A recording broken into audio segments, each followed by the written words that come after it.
I commend all units for your performance over the past week. Our Safer Cities initiative is delivering results. From high violation numbers during the first days of implementation, we are now seeing a steady decline down to around 7,000 by April 17. This clearly shows that our strategy is working and that we are moving in the right direction.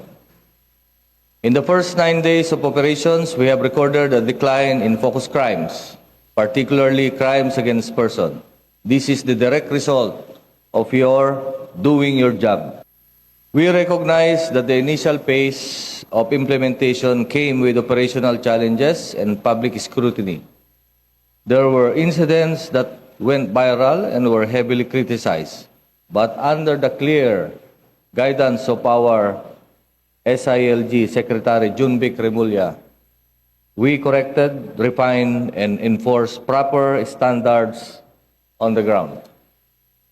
Ngayon, mas maayos, malinaw, at mas epektibo ang pagpapatupad. This is enforcement reform and we will institutionalize this nationwide.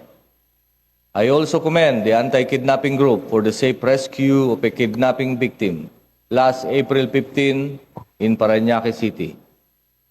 The operation resulted in an armed encounter where 4 suspects were neutralized. But the victim is safe. That is our priority. While we consider the case closed, we continue to review whether there are other individuals involved, particularly in relation to previous kidnapping for ransom incidents. To our AKG personnel, job well done. Third, I would like to highlight the recent armed encounter in Lanao del Sur between the DI, Maote Group, and our joint PNP and AFP forces while serving a warrant of arrest.